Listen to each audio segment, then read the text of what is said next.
Hello, let's talk a little bit about an ontology that has something to do with what I consider to be a move between the 19th century and the 20th century that forms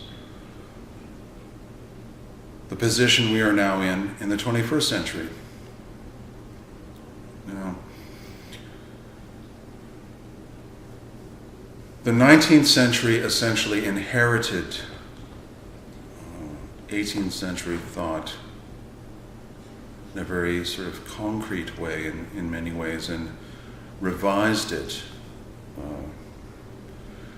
The 18th century was presented with the French Revolution, and before that, the American Revolution on the world stage. And I feel that the developments, ontological developments that led to the formation of, I will say, Hegel's pre-phenomenological perspective on state philosophy has a lot to do with, of course, the movement of German idealism that was largely what it functionarily stimulated the French Revolution, that I see as a bourgeois revolution in toto, absolutely a bourgeois revolution. Now, my concern with this has to do with a comment made that had to do with the notion that articulations of the self are something contingent and based upon an level of understanding that is concomitant to what is going on within the world. So, if we look very concretely at the idea of the 18th century informing the 19th, and the 19th informing the 20th, and the 20th informing the 21st, I feel the 18th to 19th, 19th to 20th, 20th to 21st, I feel that in that fourth sector, we're not always fulfilling our obligations where concerns the way we are articulating ourselves to one another biopolitically, naturally, in terms of our formal self-realization and humanitarian efforts to progress beyond the edge of society where things seem now to be sort of fused with the simple acceptance of the status quo, as it were. And leading from the point in the 18th century where we can, of course, find the affiliation between,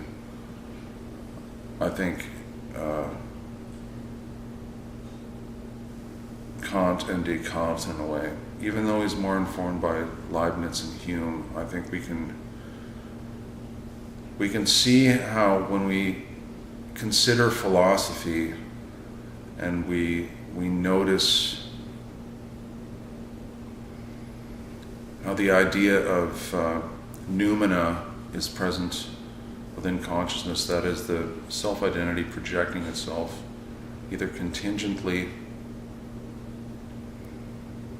or psychologically approaching someone else where it concerns a certain notion, certain concept. I mean, it's the legal parole of planet Earth, as it's simply put. This is the way society is organized, that one person identify with one another in terms of what is being projected anywhere where institutions have formal reign over, not necessarily reign, but are combined with an individuated subject's process of self-identification, the noumena will be part of how they reflexively show themselves, demonstrate their own identities to other people. So I think that this was found, this was contained very much in the idea, the very subjective claim of Descartes that awakened thought, I feel, more to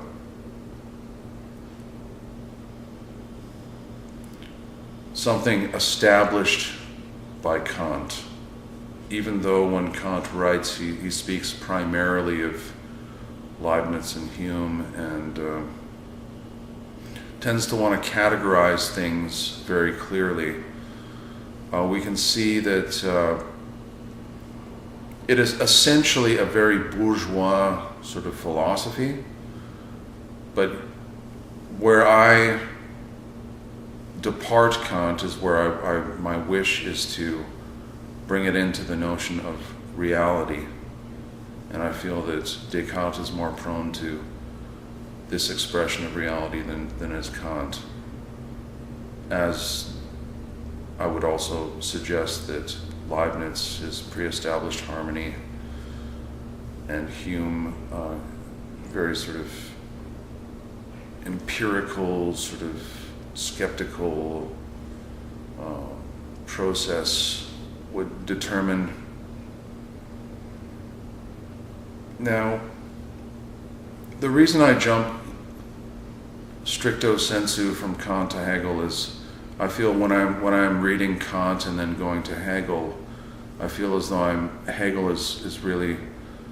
appropriating a lot of the categorical information, the judgments and so on and so forth from Kant. And they were sort of brought through Fichte and Schelling in varying forms, and that's a very important thing to look at as well. But I think once we arrive at Hegel, we see now we have this sort of totality of state philosophy,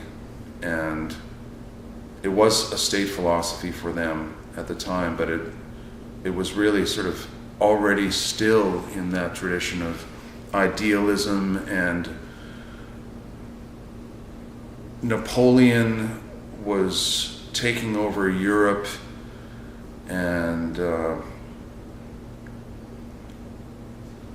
Hegel, in a sense, was trying to abide, I feel, under certain conditions with Napoleon. And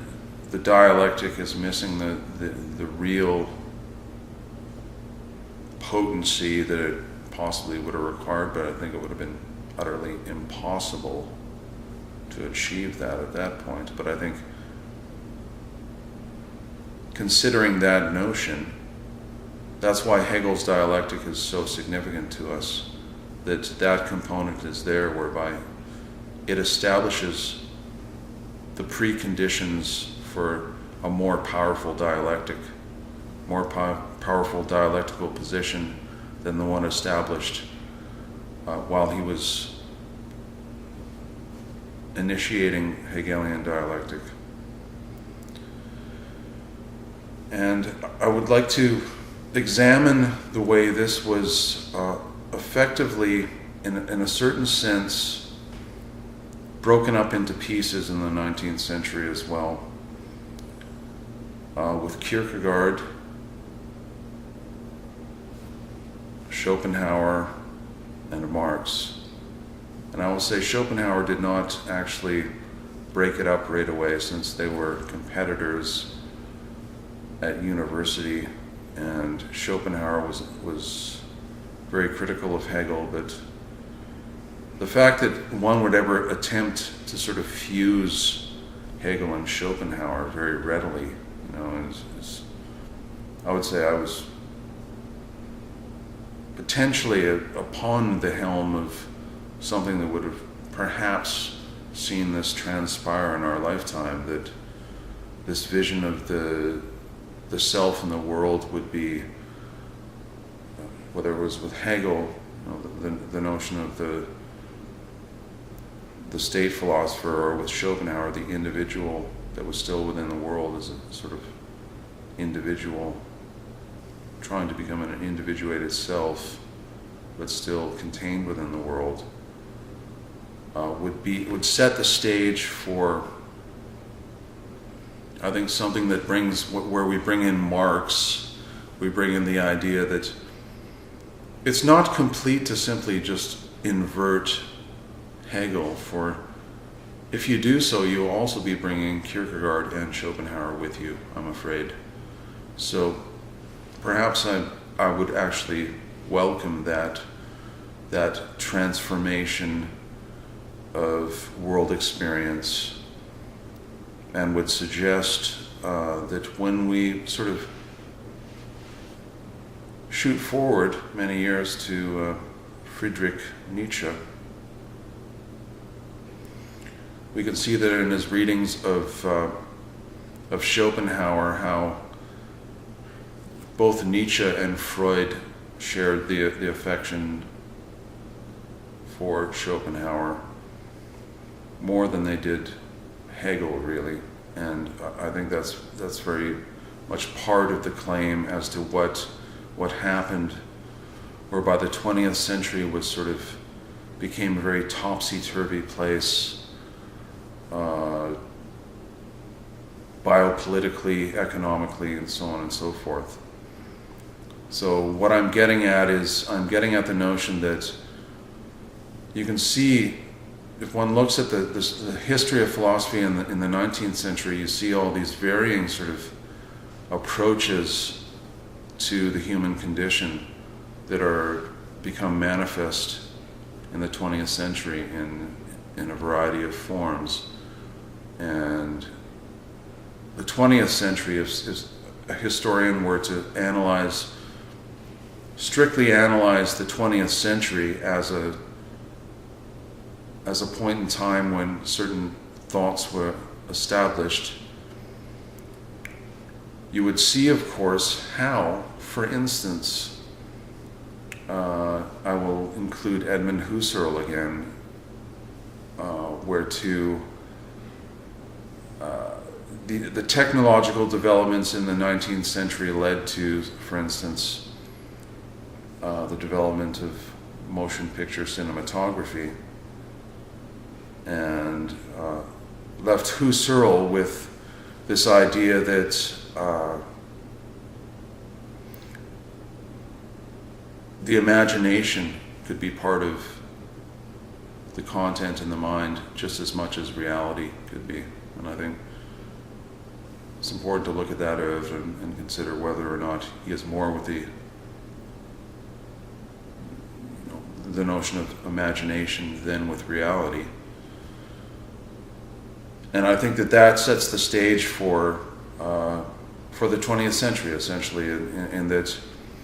is this imagination, or is this something we are imagining, or is this reality? And I can see this taking shape, for instance, in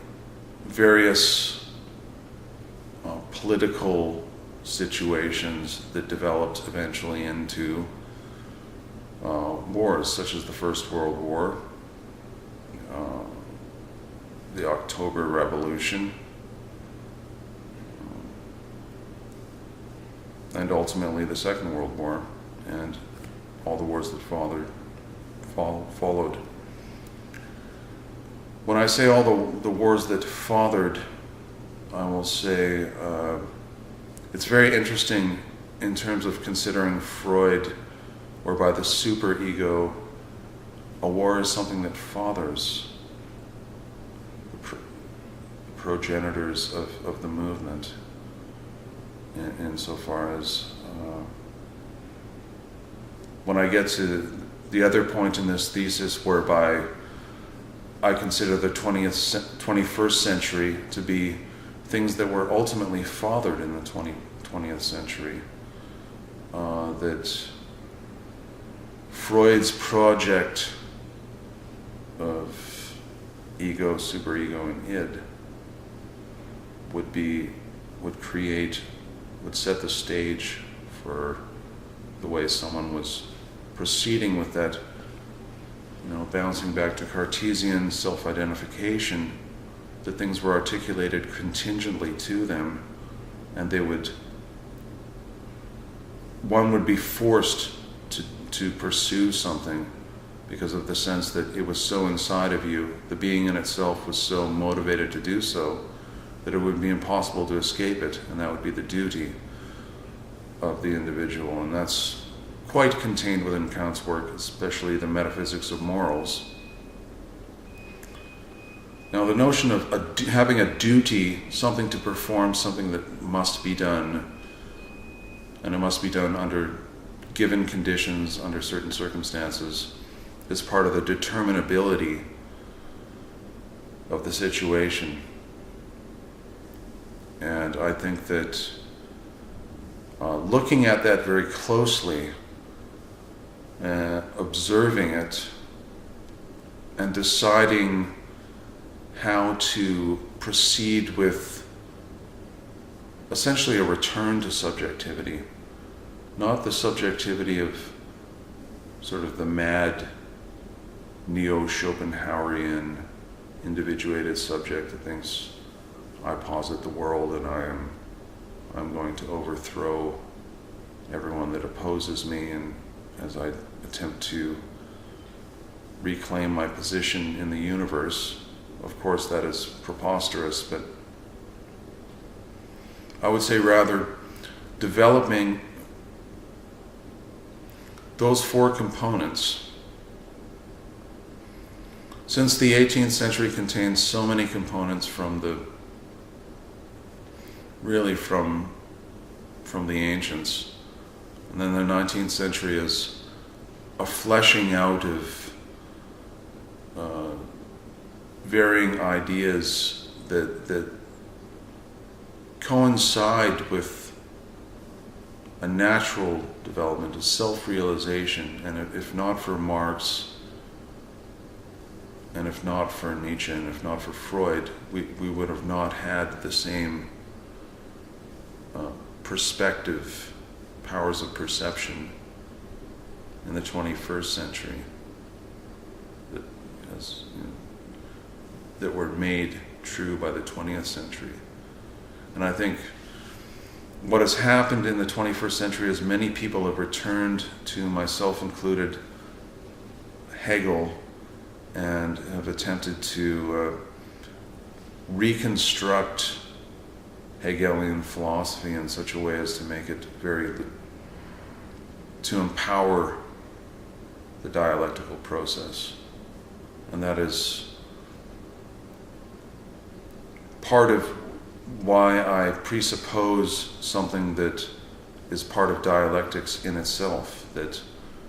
this contingency articulated by the situation where one finds oneself is very potent, and it's very actual, and actuality is part of its own potency. Actuality is contained within the potency of the action, and thereby potent actions are also reflexive in that when one suggests something outside of the spheres or the orbit of personal self-identification, or given the chance to have a perfectly individuated experience of reality, that positing a dialectical process would move forward in time and develop historical self-realization and ultimately historicity, in a sense that it would abandon the preconceived notions that were formal sort of limitations upon subjectivity without ever emancipating them as totalities. So one does not want to emancipate totality. One wants to represent oneself in terms of a totality that is horizontal and a possibility that is existential. So we get into this notion of whether we concern ourselves with the imaginary or the real, and in the very sort of Lacanian, again, notion of whether it's symbolic, imaginary, or real. I think we can develop it almost into the notion that the imaginary also be symbolic and the real also be symbolic. So I posit the notion of symbolic realism as a function of what may be abstracted from this very limited totality, and its point of closure is upon the nexus of the causal nexus, whereby the development of its dialectical imposition is not subsumed by the outer reaches of psychological biospheres, but rather enhanced by its connection to the world as a functional in itself and functionary of the in itself. So this is opening things up quite a bit, but I think where its closure happens is where one realizes that the concept is what embodies how one signifies oneself to the world. So one is signified, and then one is represented as a signifier to another being, but the embodiment of that is contained within itself as a presence and represented as such, and thereto part of the logic of what forms a real human being.